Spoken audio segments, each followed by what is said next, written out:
A teď ti to úplně bezvadně jde, Oliverku. Za chvilku to bude končit a půjdeme domů. Ještě to hezky ťapej.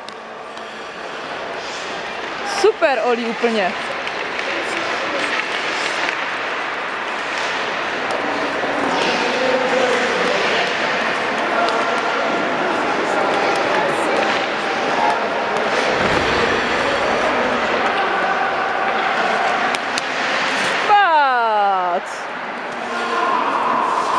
Zvedneš se sám, nebo mám pomoct?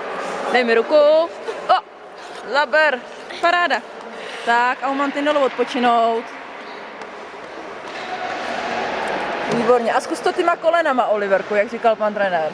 Špičky od sebe, chytni se druhou rukou. Chytni se druhou rukou, špičky od sebe a zkus takhle pokrčit ty kolena. Tak, a narovnat. A zkus jedno vykopnout. Potom leděj zkus povozit.